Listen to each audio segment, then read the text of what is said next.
Hello students, welcome to chapter discussion sessions. आज के sessions में हम टू डायमेंशनल मोशंस का बेसिक कंसेप्ट को डिस्कस करेंगे। एंड ये सेशन काफ़ी यूज़फुल है क्योंकि इस सेशन के बेसिस पर आप प्रोजेक्टाइल मोशंस को इजीली डिस्क्राइब कर सकते हैं, इजीली एक्सप्लेन कर सकते हैं। इससे पहले ऑलरेडी हमने वन डायमेंशनल मोशंस का already chapter video and one dimensional motions का प्रीवियस ईयर्स क्वेश्चंस नीट का और जेई मेन का सेपरेटली ऑलरेडी अपलोड कर चुके हैं। तो जो स्टूडेंट्स हमारा 1D चैप्टर का वीडियो नहीं देखे हैं वो 1D चैप्टर का वीडियो ज़रूर देखें। एंड उसके बाद वन डायमेंशनल मोशंस का जो प्रीवियस ईयर क्वेश्चंस का नीट एंड जेई मेन का है उसको ज़रूर प्रैक्टिस करें। आज के सेशंस में हम टू डायमेंशनल मोशंस का बेसिक कंसेप्ट को डेवलप करेंगे जो प्रोजेक्टाइल मोशंस को सीखने में आपको काफ़ी हेल्प करेगा। चलिए स्टार्ट करते हैं।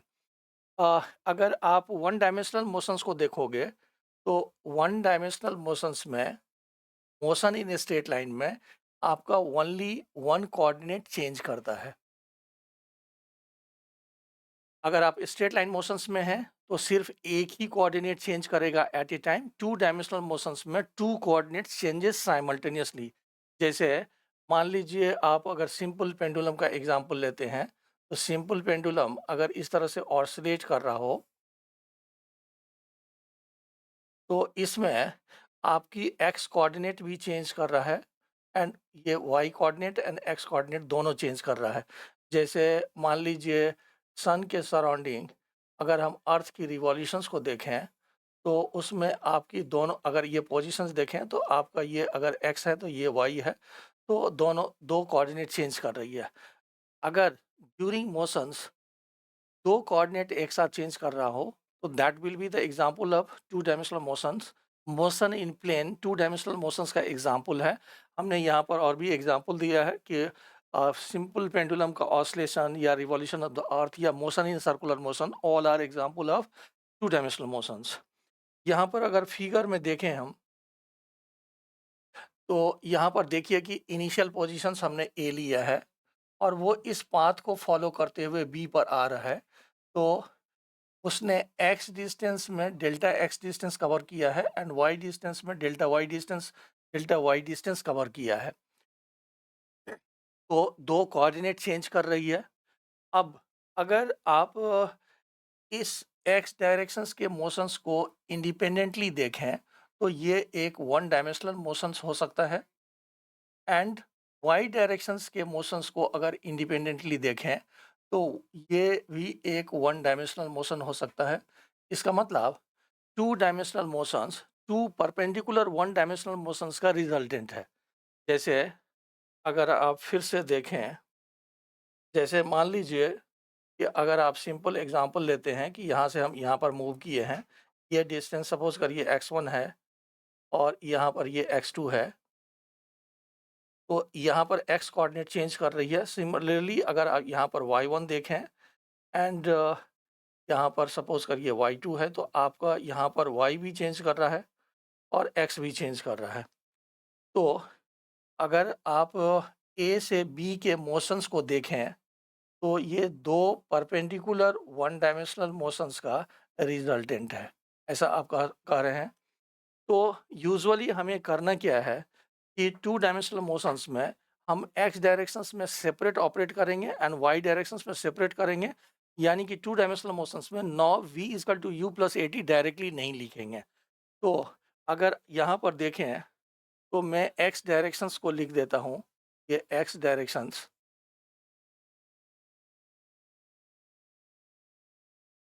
एंड सिमिलरली अगर हम वाई डायरेक्शंस देखें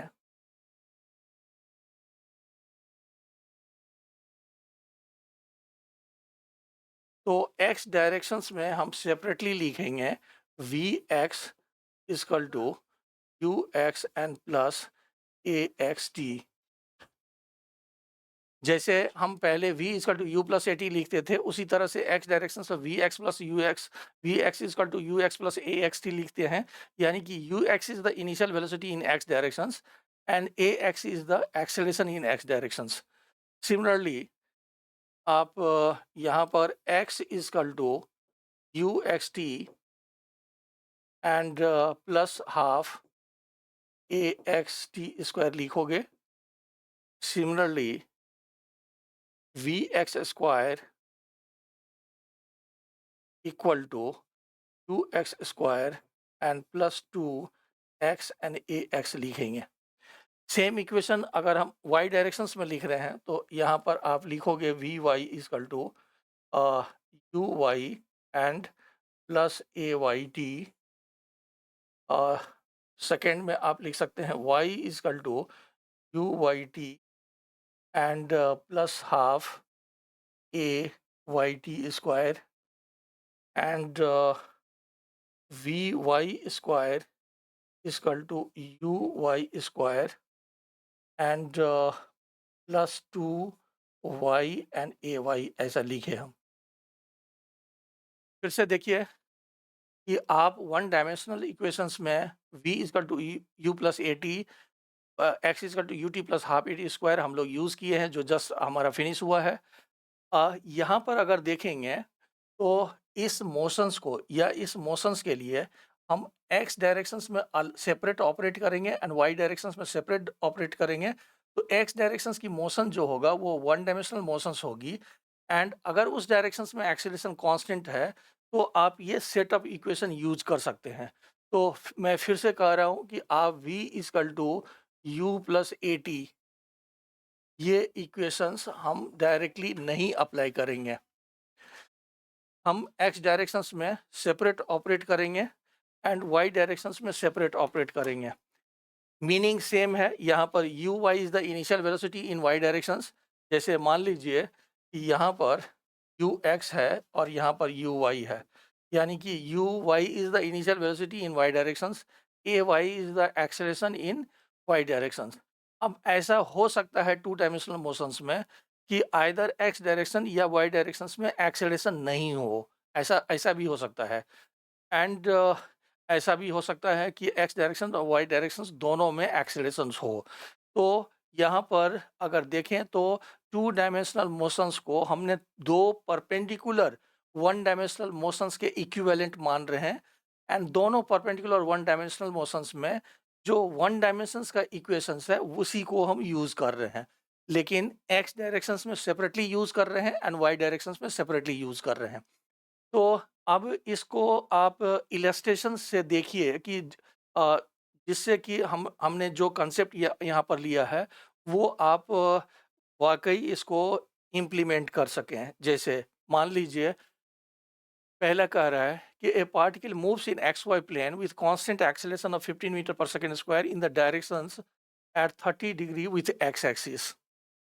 एक्सेलरेशन कांस्टेंट है तो आप v x equal to u x plus a x t formula या v y equal to u y plus a y t formula लगा सकते हैं।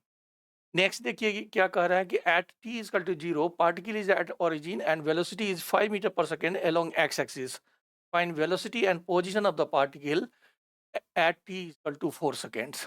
तो अब अगर देखें तो देखिए आपका कह रहा है let this is the x axis और ये आपका वाई एक्सिस है, एंड एक्सेलरेशंस की value 15 metre per second square है at 37 degree with x axis. तो आप क्या करो, सबसे पहले एक्स डायरेक्शंस में कितनी एक्सेलरेशंस है, वाई डायरेक्शंस में कितनी एक्सेलरेशंस है, उसकी वैल्यू को कलेक्ट कर लीजिए।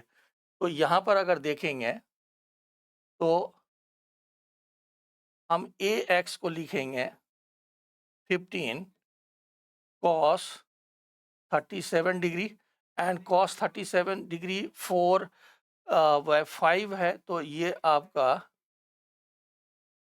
4 बाय 5, तो ये 12 मीटर पर सेकेंड स्क्वायर आ गया। एंड अगर ए वाई लिखेंगे तो 15 साइन 37 लिखेंगे, एंड साइन 37 की वैल्यू 3 बाय 5 है, तो ये 9 मीटर पर सेकेंड स्क्वायर आ गया। तो हमने सबसे पहले क्या किया कि एक्सीलरेशन 37 डिग्री पर है, उसको रिजॉल्व करके एक्स डायरेक्शंस की एंड वाई डायरेक्शंस की एक्सीलरेशंस को हमने कलेक्ट कर लिया। अब नेक्स्ट देखिए क्वेश्चन में क्या कह रहा है, at t is equal to 0, particle at origin and velocity is 5 meter along the x axis. तो अब अगर स्टार्टिंग में देखेंगे तो t is equal to 0 में वेलोसिटी x डायरेक्शंस में है एंड 5 मीटर पर सेकेंड्स। तो इसके बेसिस पर अगर हम यू एक्स को देखें तो यू एक्स आपका 5 मीटर पर सेकेंड्स है एंड यू वाई की वैल्यू 0 है। आप सबसे पहले क्या करना है हमें, according two questions x directions की डेटा को एंड वाई डायरेक्शंस की डेटा को सेपरेटली कलेक्ट करना है। अब क्वेश्चन देखिए क्या कह रहा है कि find velocity and positions of the particle at t equal to 4 seconds. तो पहले हम वेलोसिटी का मान लीजिए अगर करें, मान लीजिए हम वेलोसिटी को देख रहे हैं तो हम वी एक्स को लिखेंगे you x and plus a x T. You x आपको दिया हुआ है 5 और ए एक्स दिया हुआ है 12 एंड मल्टीप्लाइड बाय टाइम आपको 4 सेकेंड दिया हुआ है। तो ये आपका कितना हो गया 53 मीटर पर सेकेंड्स।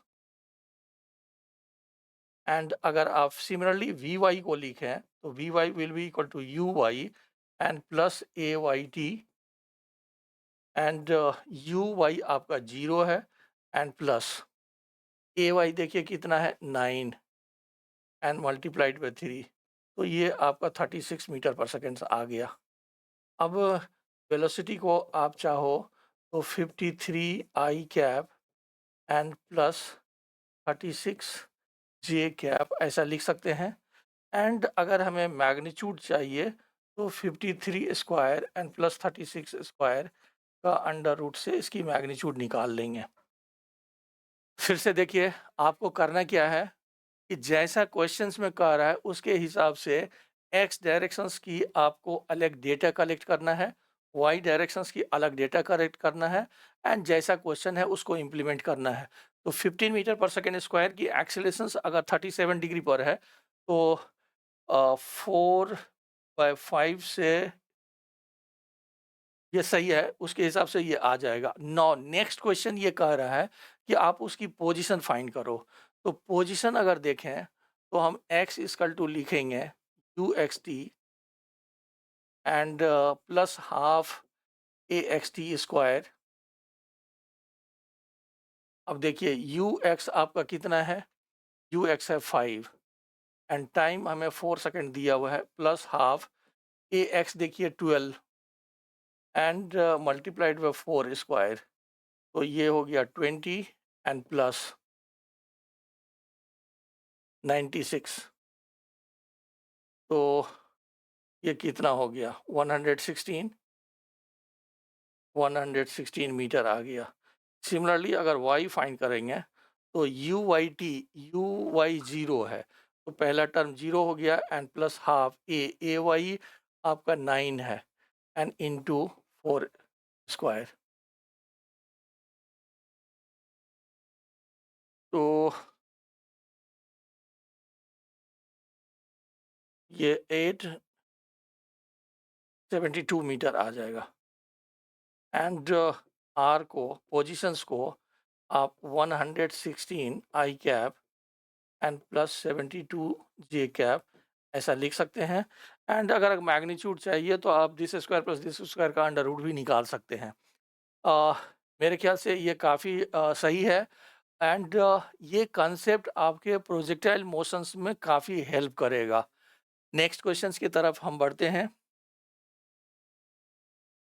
नेक्स्ट में देखिए ये कह रहा है कि the motion of a particle moving in x y plane is given as x equal to 2 cos pi t and y equal to 1 minus cos 2 pi t।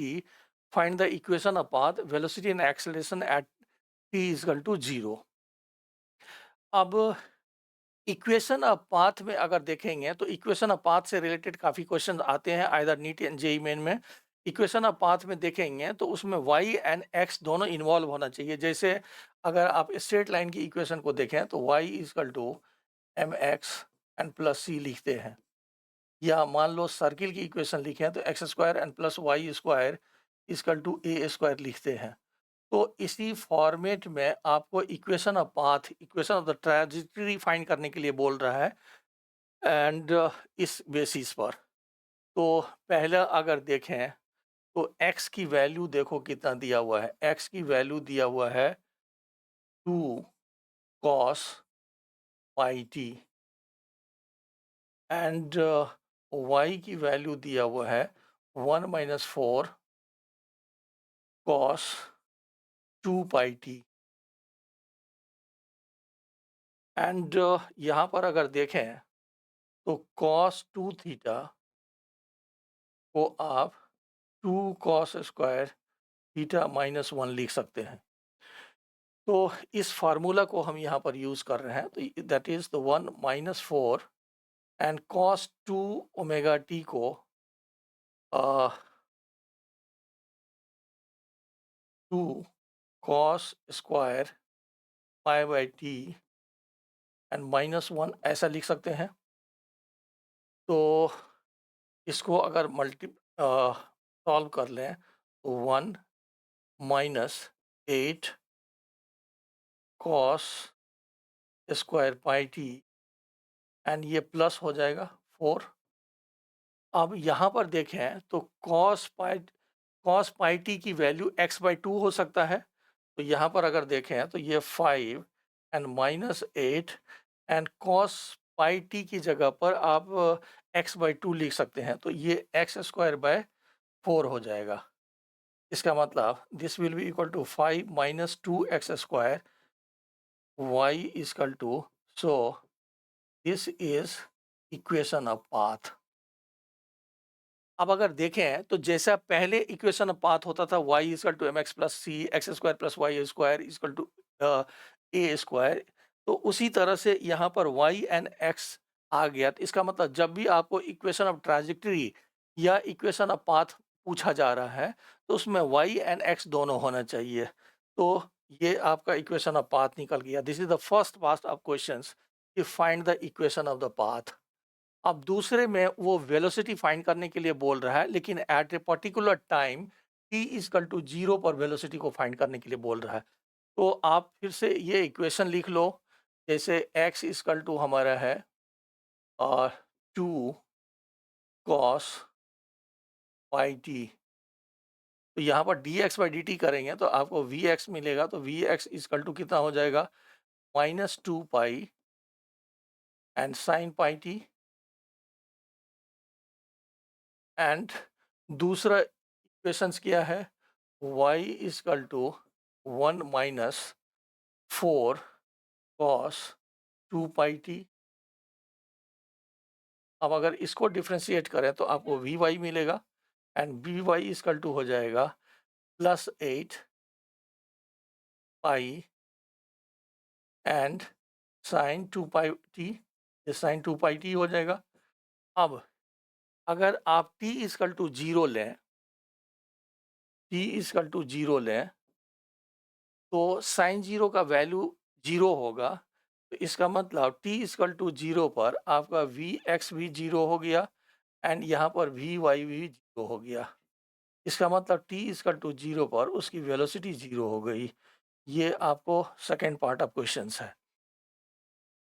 पहले questions में equation of path बोला, अब दूसरे question में find the equation of path velocity and acceleration at t equal to 0।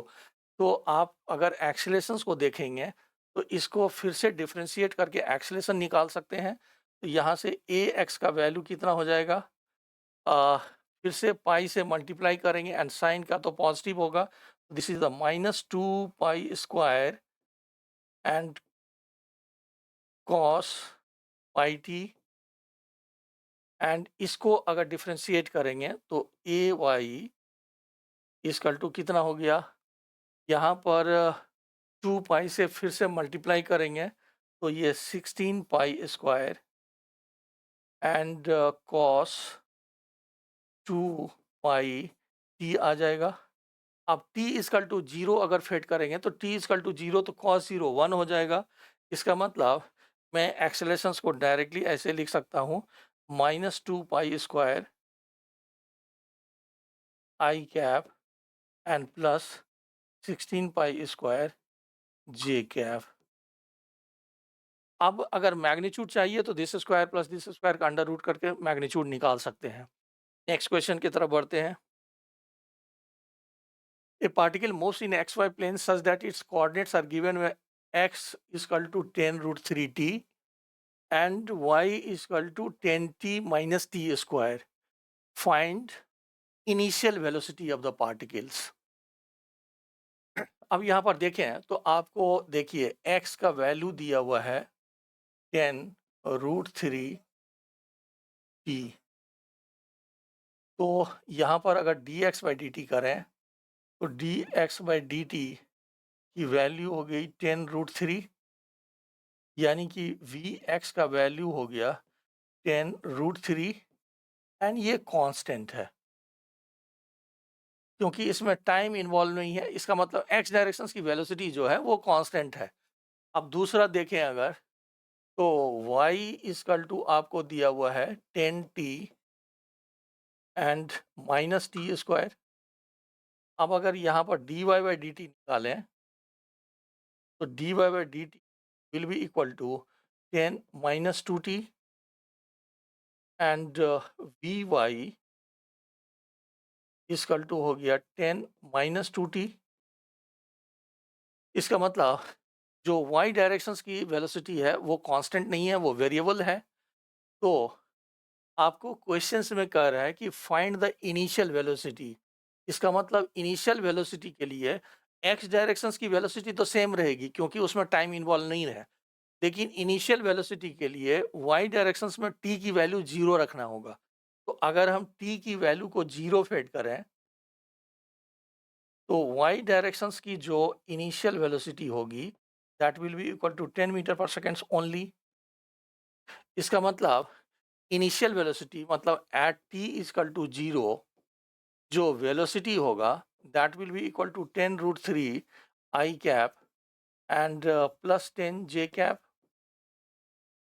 अब अगर इसकी magnitude निकालें तो दिस स्क्वायर, इसका स्क्वायर करेंगे तो ये 300 हो जाएगा, इसका स्क्वायर करेंगे तो ये 100 होगा एंड दोनों को रूट कर देंगे, ये 400 का रूट हो गया, यानी कि initial velocity 20 metre per second हो जाएगा।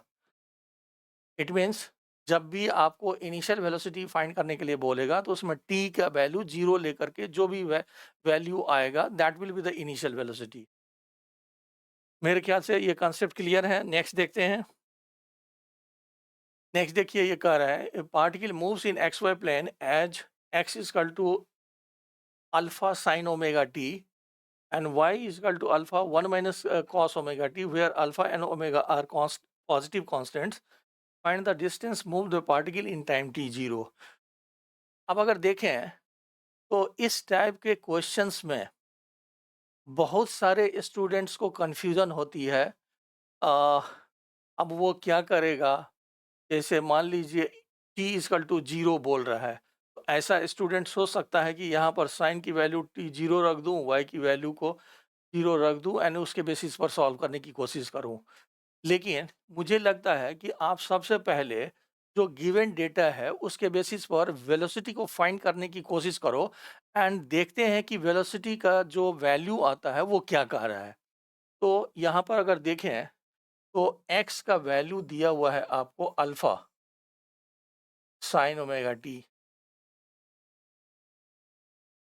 तो dx बाई डी टी जिसको हम vx बोल रहे हैं तो vx will be equal to omega alpha cos omega t. Similarly देखिए कि आपको y इक्वल टू दिया हुआ है alpha 1 minus cos omega t. तो यहाँ पर dy by d t find करेंगे जिसको मैं vy बोल रहा हूँ, तो vy is equal to alpha and 0 and minus cos का डिफ्रेंसिएशन माइनस होगा तो यहाँ पर हो जाएगा plus omega sine omega T. अब अगर देखें तो vy इक्वल टू हो गया omega alpha sine omega T. इसका मतलब अब अगर हम वेलोसिटी को लिखने की कोशिश करें तो velocity is equal to omega alpha sine omega t i cap and plus omega alpha, नहीं यहाँ पर कॉस ओमेगा टी है, सॉरी,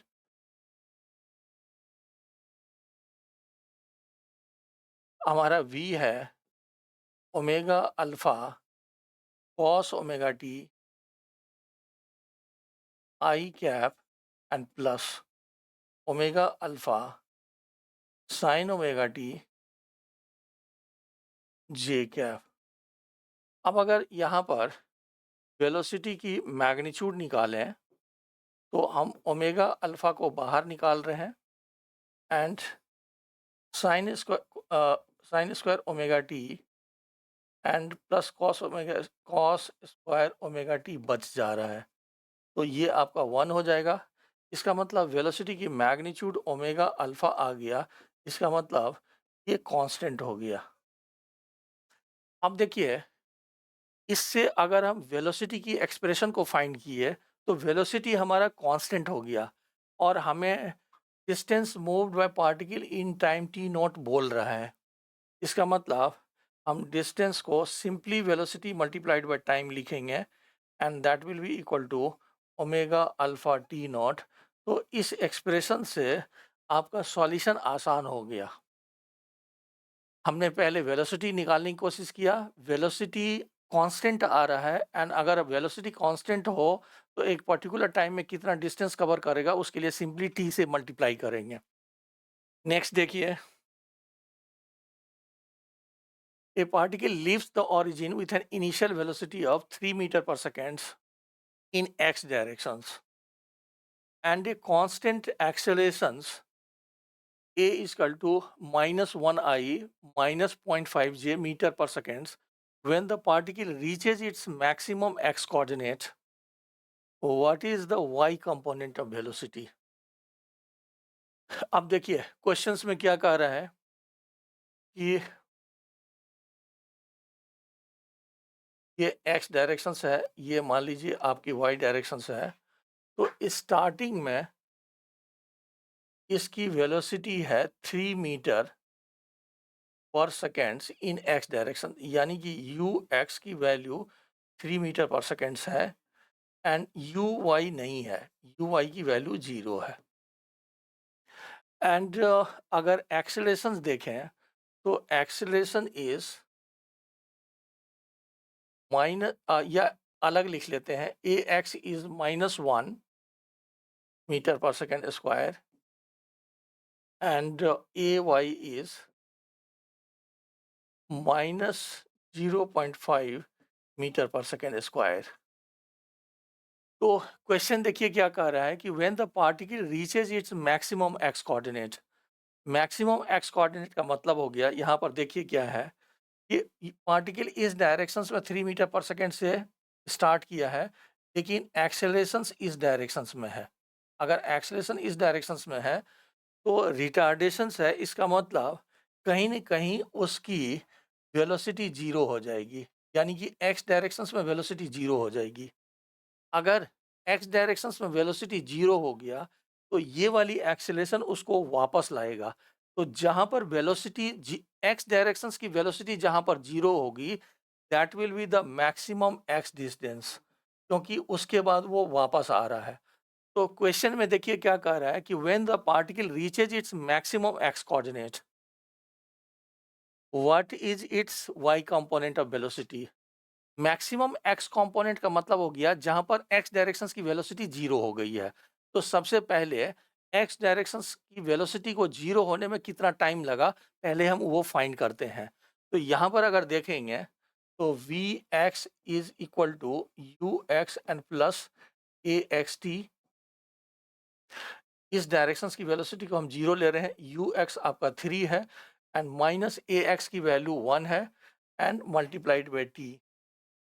तो आपको t इजकल टू 3 सेकेंड आ गया। इसका मतलब 3 सेकेंड के बाद x डायरेक्शंस की वेलोसिटी 0 हो गई है एंड जहां पर x डायरेक्शंस की वेलोसिटी 0 हुई है वो जो x होगा वो मैक्सिमम x डिस्टेंस होगा। तो क्वेश्चन में कह रहा है कि when the particle reaches its maximum x coordinate, तो जहाँ पर x कंपोनेंट वेलोसिटी 0 होगा that will be the maximum x coordinate. तो 3 सेकंड के बाद y डायरेक्शंस में कितनी वेलोसिटी है वो आपको निकालना है। तो अगर हमें vy को लिखें तो vy will be equal to uy and plus ayt। vy is equal to, अब uy देखें तो हमारा 0 है एंड ay की वैल्यू माइनस 0.5 को 1/2 लिख देते हैं एंड टाइम हमारा 3 है, यानी कि that will be equal to minus 1.5 metre per second. इसका मतलब जब x कोऑर्डिनेट मैक्सिमम है उस पोजीशंस पर y कंपोनेंट की velocity minus 1.5 metre per second है। So this will be the correct answers. मैं फिर से एक बार समराइज करता हूँ। 2 डायमेंशनल मोशंस में आप x डायरेक्शंस में भी मोशंस में रहते हैं, y डायरेक्शंस में भी मोशन में रहते हैं। हम x डायरेक्शंस को अलग ऑपरेट करेंगे, y डायरेक्शंस को अलग ऑपरेट करेंगे। ये नेसेसरी नहीं है कि x डायरेक्शन y डायरेक्शन दोनों में एक्सेलरेशन हो। ऐसा हो सकता है कि किसी एक ही डायरेक्शंस में एक्सेलरेशन हो। तो जैसा इंफॉर्मेशंस रहेगी उस हिसाब से हम डेटा को कलेक्ट करेंगे एंड पूछे हुए क्वेश्चंस में अब इम्प्लीमेंट करेंगे। ये हमने थोड़ा बेसिक तैयार किया है 2 डायमेंशनल मोशंस के लिए। अब नेक्स्ट लेसन्स में हम प्रोजेक्टाइल मोशंस की बेसिक पार्ट को डिस्कस करेंगे। एंड स्टूडेंट्स से मैं पहले की तरह रिक्वेस्ट करता हूं कि आप चैनल को सब्सक्राइब करते रहिए ताकि लेटेस्ट वीडियो से आप अपडेट रहें। Thank you.